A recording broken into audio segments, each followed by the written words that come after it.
So, who is Peter? Anyone know who Peter is? Stand up. Yeah? Stand up. Peter Rabbit. Well, interesting.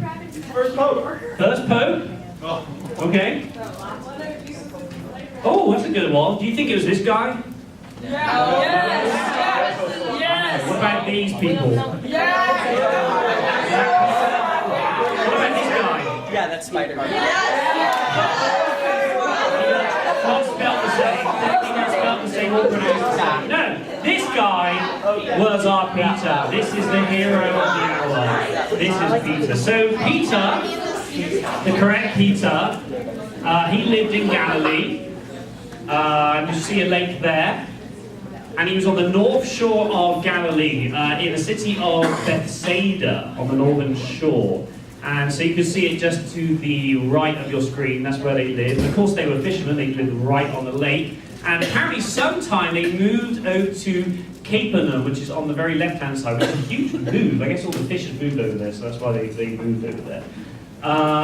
Do we have someone here called Peter? Peter, stand up. Oh, isn't that a coincidence? Two. Which one wants to be Peter today? You would have to. I vote the guy in the gray. All right, let's have the one that says Peter. You have PJ. Peter. Peter. Sure. Peter.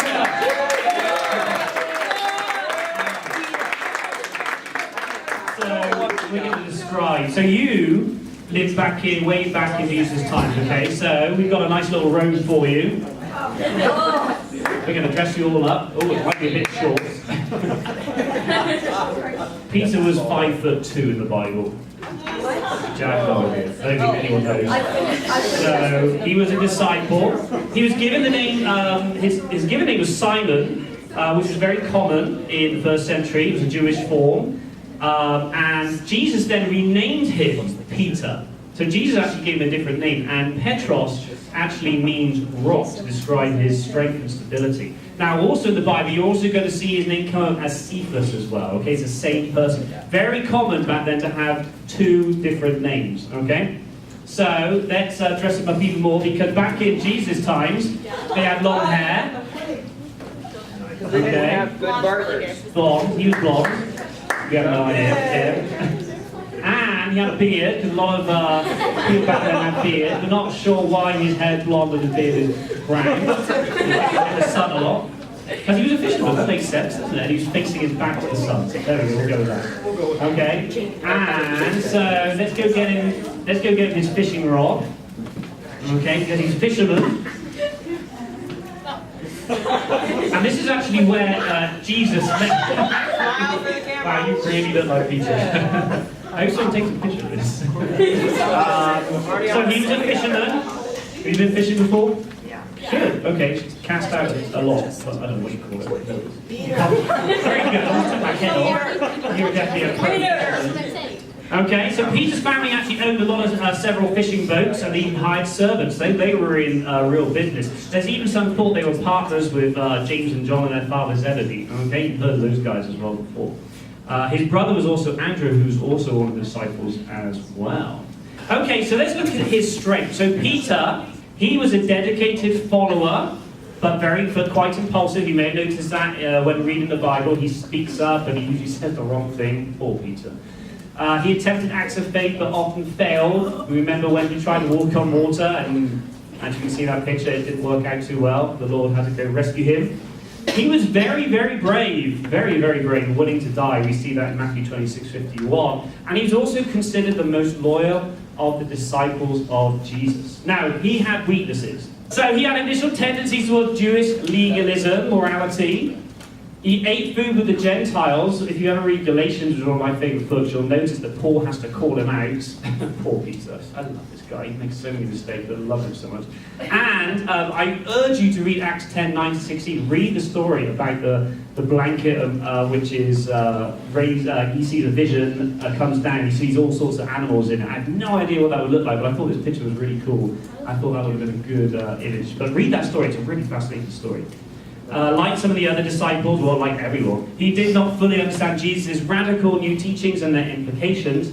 He was personally chastised by Jesus, poor Peter again, He was also found sleeping instead of praying in Jesus' great hour of need. Oh, he was just tired, he just wanted a quick 5 kicks. And he repeatedly denied knowing Jesus, which is probably the most important one which we're going to talk about today. So, we're going to look at Jesus predicting Peter will deny him. So, way before this, well, not way before, a couple of hours before, Jesus predicted that Peter would deny him. And so, let's take a look at this map. We're going to see exactly where we are again. So again, we're in Jerusalem, right in the middle of Judea there. And this actually took place in a place called the Mount of Olives. So, we've just had the Last Supper, if you remember. We talked about that a couple of weeks ago. And the disciples have walked all the way over to the Mount of Olives there. There's actually a modern day picture there of Israel. But you kind of get the good impression there. We'll see another map later. So they were at the Mount of Olives. They walked past the temple, through the city, the Jerusalem, and to the Mount of Olives. And Gethsemane is not there, but it is very close to the Mount of Olives. So this is where they all were. So on the way, there's a conversation. So Jesus said to them, who would like to read this? Then Jesus said to them, "This very night you all fall away on account of me. For it is written, I will strike the shepherd, and the sheep of the flock will be scattered. But after I have risen, I will go ahead of you into Galilee." Good. So Jesus here is already predicting that all the disciples are going to abandon him. He uses this analogy of a shepherd and a sheep, but sheep are really dumb. They're really dumb, seriously. As a shepherd, the shepherd's job was so important to keep the flock together, because if there was no shepherd there, the sheep would basically just scatter. It would just walk off, it would get stuck. There's even, my professor told me this recently, there's a story, well it's not a story, this happens, that if you have a bunch of sheep in a field and it rains and the shepherd doesn't bring them in, they will stay out there, and because they have so much wool on them, they'll get soaked, and the weight of the water will enable them to fall down on the ground and they can't get up. They are so dumb. They need someone to help them. So right here we have this great analogy of Jesus. I wish I had a picture of the sheep my wife took. She was able to go right up to them and they just looked at her like, "Are you my shepherd?" No. And she took a picture. But anyway, so this is a great analogy of what a shepherd is and a sheep. So basically Jesus is predicting, he's the shepherd, you guys the sheep, you're all going to run away from me when I get into trouble. So Peter replies, "Even if all fall away on account of you, I never will," which is a very, very bold statement from Peter. He's basically saying, I will not abandon you. These guys might, but I will not do it, because he's considered the most loyal. In the next verse, who would like to read the next verse? "Truly I tell to you," Jesus answered, "this very night before the rooster crows, you will disown me 3 times. Right, so Jesus is basically saying, no, sorry, that's not going to happen. And he predicts this incredible thing. But Peter declares, "Even if I have to die with you, I will never disown you." And all the other disciples said the same.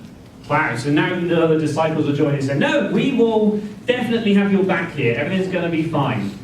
So what ends up happening, maybe an hour later, all the guards and the lawmakers and the priests, they all show up. And then Peter does this incredible thing.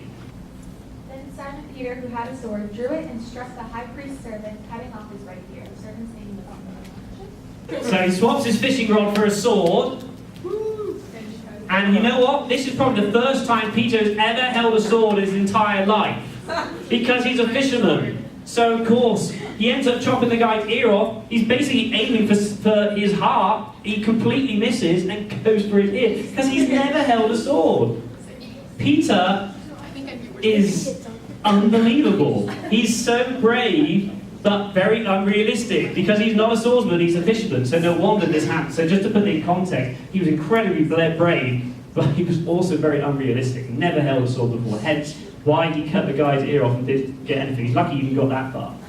Okay, so let's take a look at now where we are. So we are now in Jerusalem. So you'll see they didn't really have a long way to go. There's the Garden of Gethsemane, and now they've gone into Jerusalem. Now you'll see on the far right, that's where the high temple is. So that's where Jesus was basically taken to go in front of all the priests, and they were going to accuse of something he never even did. If we look at the next verse, Then seizing him, they led him away and took him into the house of the high priest. Peter followed at a distance. So basically, Peter's the only one who's brave enough to actually go and see where Jesus is. Everyone else is scattered. Who would like to read verse 55? And when some there had kindled a fire in the middle of the courtyard and had sat down together, Peter sat down with them. Okay, so Peter is now, he's trying to find Jesus, but of course he can't get anywhere near Jesus. They're behind a big bunch of walls. He can't get in. So the next thing is he sat down the fire, trying to keep himself warm because it was a cold night. Anyone want to read these next couple of verses? A servant girl saw him seated there in the fire. She looked closely at him and said, "This man was with him," but he denied, "Woman, I don't know him," he said. Wow. Oh my gosh. So there's the first denial. Peter's already gone and done it. He may not even know he's realized what he's gone and done. Why do you think he denied him? Or denied the woman? I don't know. Bye.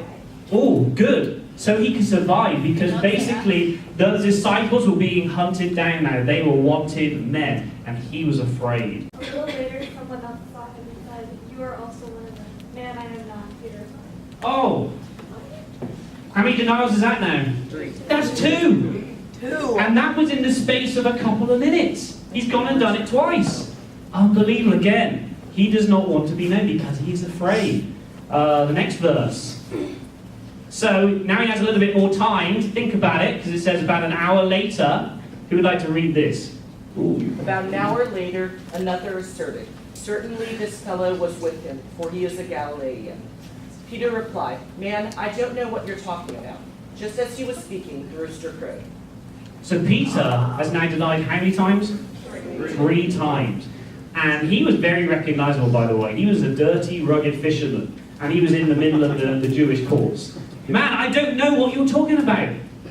He's denied the 3rd time. And at this point, people believe he is really going for it. He's like, "I have no idea what you're talking about. Stop, leave me alone." Because he's so afraid. And then as he says the 3rd denial, the rooster crows. And Peter hears that rooster. And in the next verse it says, "The Lord turned and looked straight at Peter.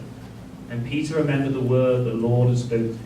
Before the rooster crows today, you will disown me 3 times." And the final verse, he goes outside and weeps bitterly. Because that's when Peter realizes what he's done. He, the most loyal, loving follower of Jesus, has completely let his friend down. And he knows he's done it. And his emotion just is uncontrollable. He must have wept for, I would say, hours, because he's now let his best friend down. In summary, Jesus has told Peter that he would deny him 3 times before the night is over. Peter shows courage and bravery by defending Jesus with a sword. But the disciples scatter, and Peter's the only one who actually follows Jesus. And then Peter denies knowing Jesus 3 times before the rooster crows. So even the strongest of disciples of Jesus can fall to Satan's temptation and deny Jesus, just as we saw there. Peter was the most loyal, loved Jesus the most, and at his time of need he fell asleep, and then he went ahead and denied him. Denial of Jesus brings bitter grief and guilt, as we could see there. And sometimes the only way to know if we stand up for what we believe in is if we are tested, just like Peter was. Sometimes we are successful, we are strong, but even so, doubt and weakness allows us to fail. We should all pray. You know, you guys are going to have a lot of times in your life, but especially right now, being in middle school and high school, where you're going to have the opportunity to either tell people that you know Jesus, or you don't know Jesus. And it's going to come up a lot. And that's when you're going to get tested. Because that's really when you have the opportunity to say, yes, I know Jesus. I know who he is, and I want you to know him as well. And there'll be times where you will be afraid, and you'll be scared. Sometimes you'll say, I don't know him. And that's okay, because we get scared.